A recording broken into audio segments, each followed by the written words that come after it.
স্কুলের বাইরে কারা কারা আলু কাবলি ঝালমুড়ি কাকুর থেকে আলু কাবলি খেতেন বলুন তো? ছুটির পরে কিংবা টিফিন ব্রেকে।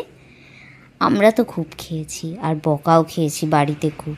আলু কাবলি খেয়ে খেয়ে এমন অবস্থা হয়েছিল, পেট খারাপ হয়ে যেত লাস্টে। তাও খেতাম। আরও ঝাল দাও, আরও টক দাও, এইভাবে বলে বলে খেতাম। টক ঝাল বেশ করে দিয়ে আজকে সেই রকম স্কুলের আলু কাবলি বানাবো। প্রথমেই কিছুটা আলু সিদ্ধ করে নিয়েছি, তার মধ্যে শসা, পেঁয়াজ কুচি আর কাঁচা লঙ্কা কুচি। এরপরে দিয়ে দেব সেদ্ধ করে রাখা মটর আর গজা বার করা ছোলা।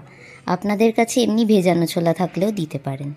এরপর একটু পাতিলেবুর রস আর গন্ধরাজ লেবুর পাতা দিয়ে মাখা তেঁতুল জল। এই তেঁতুল জলই আলু কাবলির আসল গেম চেঞ্জার। আর দেব ভাজা মশলা আর বিট নুন। ভাজা মশলার মধ্যে আমি জিরে, ধনে, মৌরি, তেজপাতা একসাথে ভেজে গুঁড়ো করে বানিয়েছি।